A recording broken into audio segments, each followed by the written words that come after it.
Halo guys, balik lagi dengan Irul di Flash Gadget Channel. Setelah kemarin udah nyobain seri Teknopova yang termasuk seri value for money dengan spesifikasi yang cukup oke, kali ini saya bersematan lagi buat nyobain seri yang lebih affordable lagi melalui TeknoSpark 5 Pro. Meskipun ada kata Pro pada seri ini, namun harganya tetap ramah di kantong nih. Hadir dengan desain layar punch hole dan setup quad kamera yang kekinian. TeknoSpark 5 Pro ini bisa kalian dapetin cuma seharga Rp1.699.000 aja nih guys. Apakah HP ini bisa jadi alternatif buat jadi pilihan smartphone entry yang worth untuk dibeli untuk saat ini? Nggak pakai lama, yuk kita buka dulu boxnya dan lihat apa aja sih isi dalam kemasan bawaannya.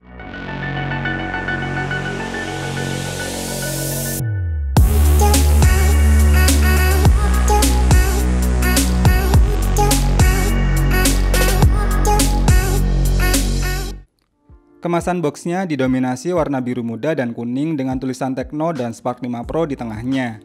Dan terlihat juga desain layar tompel di pojok kiri atas. Di bagian kanan dus terdapat nama serinya lagi, dan varian memori 4/64 GB. Ada juga logo Tekno Blue Shield Quality. Di bagian kiri dus terdapat masa garansi selama 1 tahun plus 1 bulan.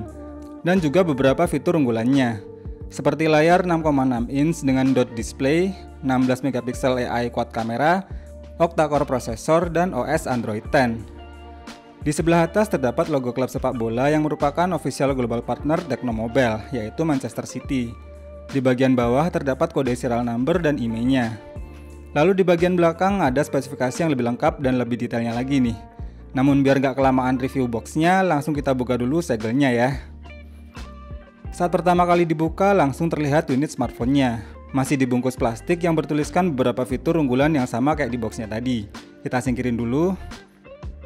Lalu di balik kertas pembatas kompartemen terdapat bonus jelly case yang bening dan bahannya lumayan oke nih. Lalu ada kertas berlogo perisai untuk perlindungan garansinya. Bonus anti gores yang berbahan plastik tipis. Dan buku manual serta kartu garansinya. Di bagian paling bawah terdapat adapter charger bawaan berdaya 5V 2A alias 10W. Dan juga kabel data bawaan yang masih menggunakan tipe micro USB. Dan terakhir dapat SIM tray ejector juga nih. Nah itu dia isi dalam kemasan boxnya. Kita rapikan dulu dan lanjut hands on HP-nya langsung ya.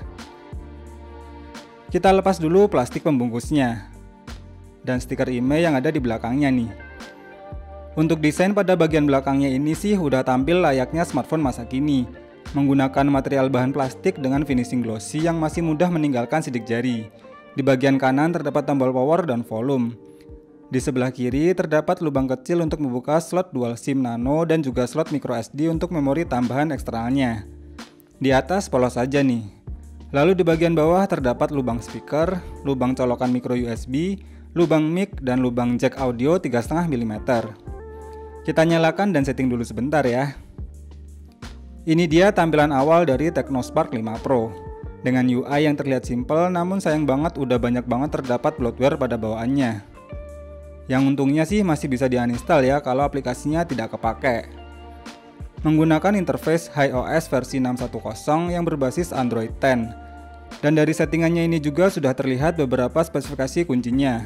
Menggunakan layar 6,6 inch IPS LCD yang beresolusi SD+ 720x1600 pixels yang sudah menggunakan desain dot display. Kualitas layarnya juga terlihat bagus walau memang brightness-nya harus di-set sekitar 60% ke atas agar terlihat lebih terang. Tapi overall di bagian desainnya ini untuk smartphone entry level seharga 1 jutaan udah kayak desain HP mid-range yang kekinian. Makin terlihat cakep kalau dipakein jelly case bawaannya nih. Handheldnya juga makin pas di genggaman tangan. Nah karena penasaran dengan seri chipsetnya, saya cek aja nih pakai 3 aplikasi yang berbeda.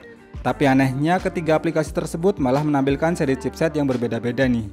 Mulai dari aplikasi AIDA 64 yang membaca seri chipset HP ini tuh pakai Helio P35. Lalu DevCheck beda lagi, malah dikiranya pakai Helio P22. Dan terakhir device info hardware yang membaca Helio A25. Nah lo jadi yang bener chipset HP ini apa ya?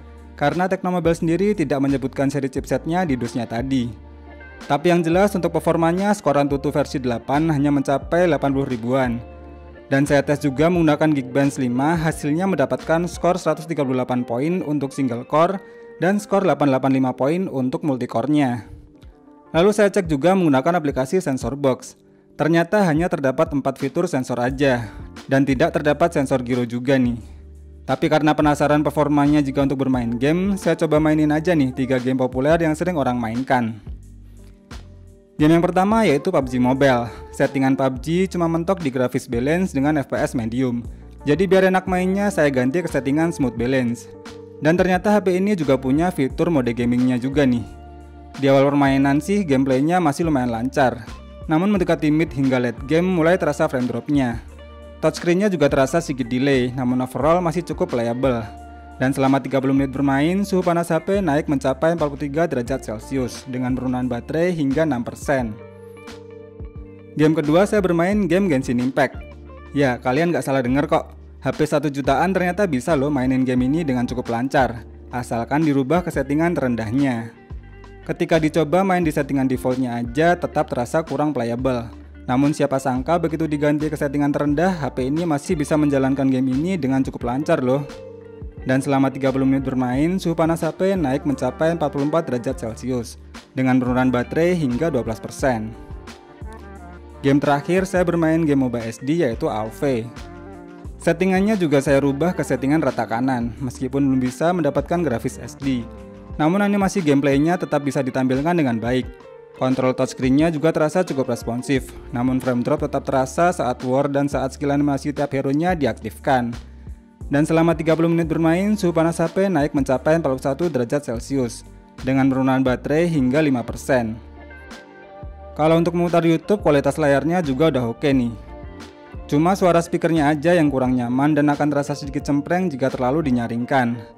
Dan selama 30 menit YouTubean dengan brightness dan volume di 70%, baterainya berkurang 4%.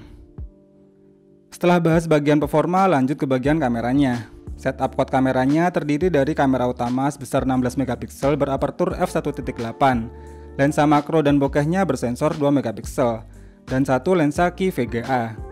Sedangkan kamera selfie-nya bersensor 8 MP berapertur f2.0 dengan lensa wide. Kualitas hasil jepretan kameranya di kondisi cahaya yang cukup tetap bisa memberikan hasil yang lumayan bagus. Apalagi terdapat fitur foto potret yang hasil foto bokehnya memang sedikit kurang rapi, tapi tetap cukup sih kalau untuk sekedar di-share ke jejaring sosial. Kalau untuk foto makronya malah bisa lebih optimal dan hasilnya cukup memuaskan. Tapi kalau untuk perekaman videonya hasilnya tetap terasa biasa, karena memang belum ada fitur stabilisasinya. Berikut adalah beberapa hasil contoh jepretannya dan juga hasil perekaman videonya.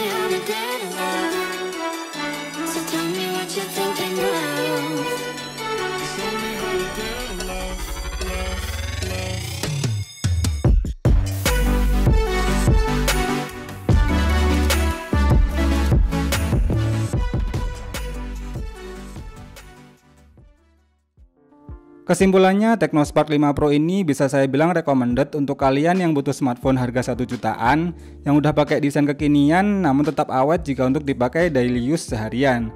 Untuk sekedar chattingan, sosial media hingga YouTubean, HP ini masih bisa diandelin banget performa dan daya tahan baterainya. Cuma sayang aja sih masih pakai colokan tipe micro USB yang sedikit mulai agak ditinggalkan. Tapi mengingat harganya yang cuma 1,6 jutaan sih jelas masih tergolong wajar. Karena untuk menekan biayanya agar tidak jadi kemahalan. Buat yang tertarik untuk membeli HP ini, seperti biasa link pembelian sudah saya taruh di kolom deskripsi ya. Terima kasih yang sudah nonton video ini sampai habis. Semoga video ini bermanfaat dan saya ketemu lagi di video berikutnya.